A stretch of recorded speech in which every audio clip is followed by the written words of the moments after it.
Welcome to State of the Union. My name is Josh Horton, and I'm the founder and lead organizer for Creative Workers Union, formerly under the banner of Creative Works.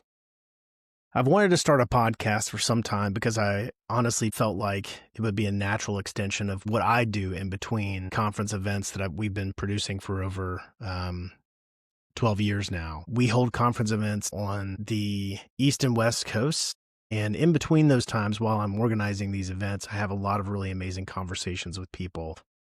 In 2015, I hung out with my buddy, Jesse Bryan in Seattle, and he told me that I should start a podcast and Creative Works actually should become a media company. And the thought immediately paralyzed me. The idea that I would put myself out there on a regular basis, that I would, become that vulnerable was just paralyzing. Like a lot of you, because we're designers and we know how much work goes into a finished product, we strive for perfection. It's just something that's in our bones. It's not great for launching things and getting things out, but it's very necessary for the production of the work that we're doing. And so it immediately paralyzed me, but I've been thinking about it for a really long time. I even bought a go bag and a bunch of recording equipment to do podcasts years ago. This is pre-pandemic stuff. And I just kept on perpetually putting it off. And now I've gone through a lot since then. We've all gone through a lot since then, but it just never happened. Last year, as we were preparing to organize for Creative Works East, I noticed that things were slowing up. Ticket sales were slowing. Conversations with sponsors were slowing. And it was just a really tough time to figure out how to move forward. I would say that our impact has always been there, which is really interesting. But as we get older, as the effects of the pandemic and the new administration continue to happen on, American society at least, the idea that we spend $550 on a conference ticket, and then we spend $500 on a plane ticket, and then $750 on accommodations is just not something I just don't think that it's as possible as it could have been. And we started seeing the effects of that last fall leading up to East. We produced the East event, quickly turned on ticket sales for Creative Works West just because we had to keep that money coming in. And then after West, I took some time off to start recording these podcasts. I had 8 conversations with really amazing people that I felt like really spoke to me and really had something to say in the space, and were doing something really amazing and unique. And I sat down to edit the first podcast, and I realized that it was harder than I thought. And I also realized that I didn't like the way that I sound. And all of these things just basically that I've been kind of fighting against and fearing for years were real. They kept creeping back up. And so I shelved the podcast and for another couple of months. And I tried to focus on ticket sales, which is where we're at right now with Creative Works East. If you enjoy this podcast and you've enjoyed our community, we're doing an in-person event this fall, October 2nd through 4th in Brooklyn at Pratt Institute. It's going to be an incredible event, especially during times like these. And I'm just so grateful to be doing this, but this podcast will be a way that we keep in touch with folks when they're not able to attend these events. So after Creative Works West in Seattle, which was, I would say, one of our best events that we've ever produced, the people who wanted to be there, not just people who kind of by default bought a conference ticket, but the people who wanted to be there were there. And we were able to, because of the graciousness of sponsors and the support of sponsors, we were able to provide dinner for everyone. We were able to do the things that we were able to do pre-pandemic. Even entertainment, of course, if you were there, was absolutely fantastic. That event was about half the attendance of the previous West event that we had produced in 24. And, I don't know. I started to question, frankly, a lot of what was going on in my own life. Should I have stopped doing these events last fall when it looked like East was going to be the last thing? We had lost money on that event. I don't think I said that previously, but we had lost money on that event, and it basically just wasn't turning out to be something that I felt like could sustain my family. I have a wife who works, but her job doesn't cover everything, and so we have to have a combined income, like most of you, to keep things going. And I honestly have just felt the pressure for a long time to flip the tables on this dynamic in our home where, my wife historically, since the pandemic, has made more money than me. And I've been basically fighting to get that back.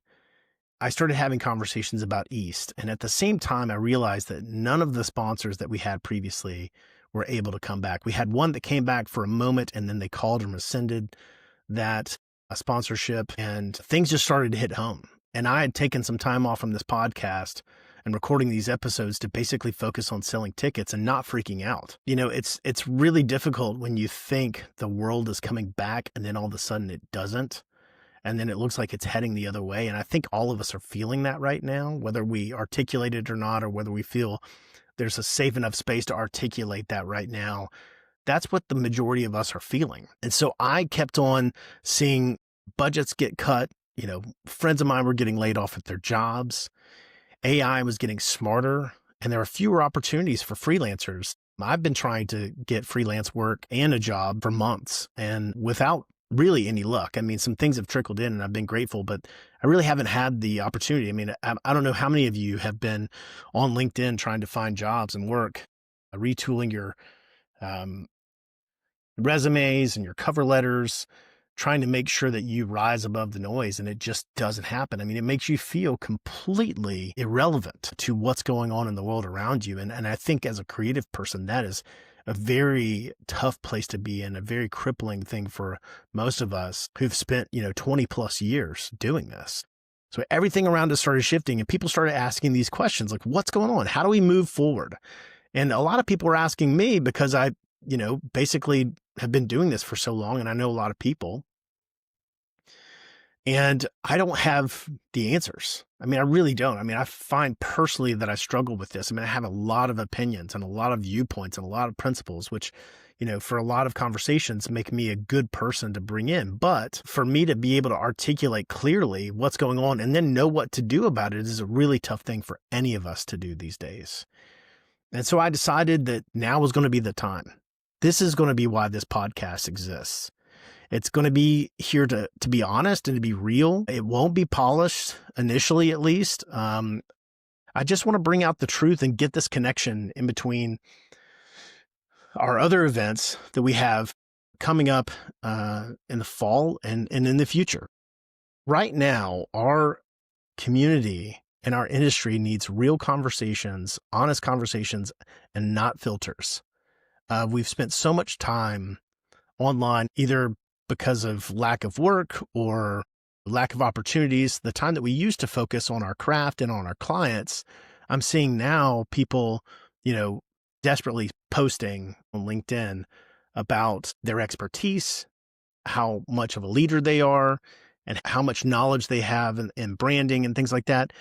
And some of this may be authentic, but it's really picked up. I mean, I don't think it's just some algorithm, but it's really picked up in the last few months. And I think it's just showing us all like how freaked out we are or how desperate we're all becoming, especially those of us who seemingly have lost a large amount of opportunities. But just so you know, I've had a lot of conversations with schools and with parents about young people and young graphic designers, young creatives. And these opportunities are hitting them too.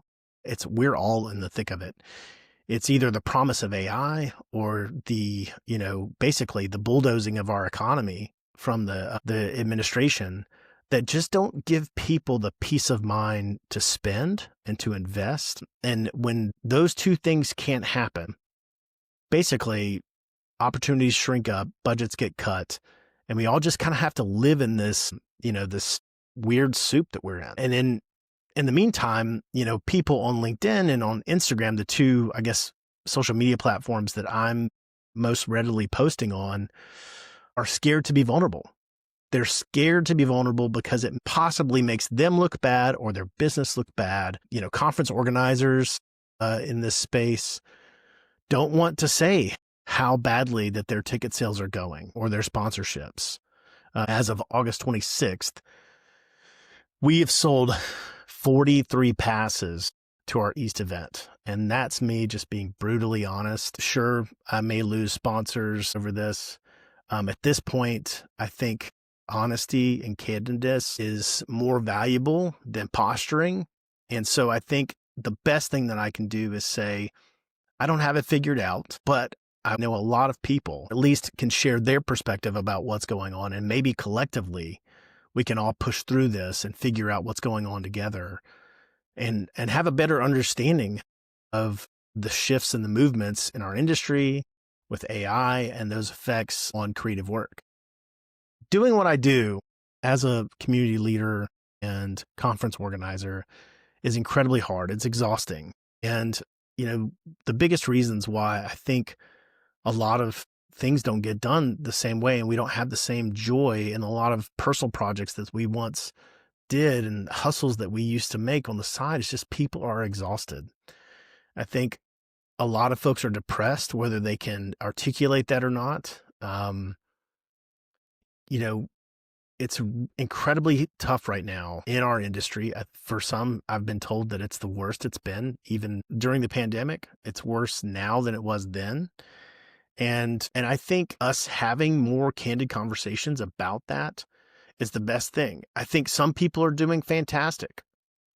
Some people have really strong relationships with companies who continue to do work and continue to, invest in their brand and build during this time.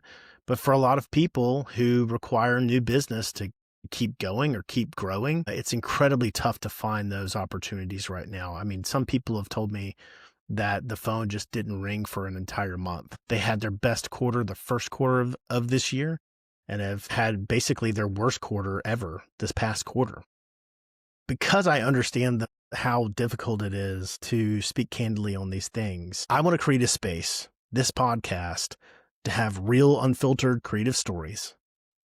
And I also, instead of just inviting people that we all know or maybe have notoriety in the industry, I'd love to bring in the people that are listening to this podcast to help tell stories about their wins, their losses, their pivots, their breakthroughs during this time. And I'm going to share those stories on the upcoming episodes.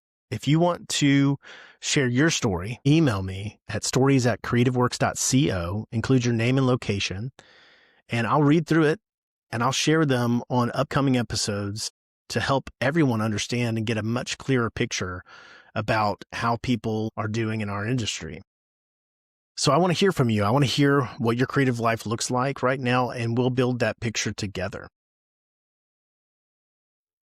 I just want to say that it's really tough for a person like me and for so many of us to sit down and be candid and vulnerable out loud. If you know me, I'm known for being the guy who cries on stage. I mean, like literally almost every time that I go up on stage, for good reason or even not. Mostly just all of this is so close to my heart.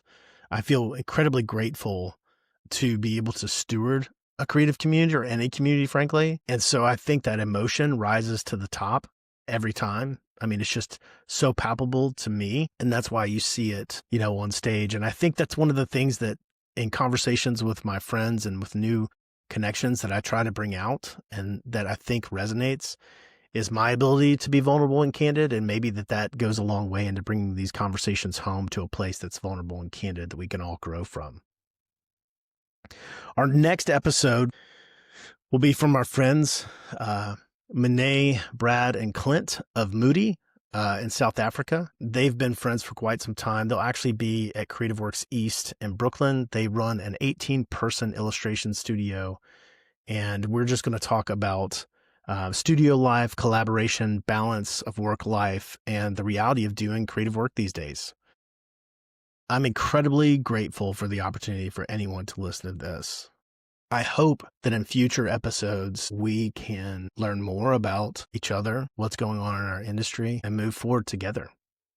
Until then, keep showing up, focus on your craft, and remember, you're not alone.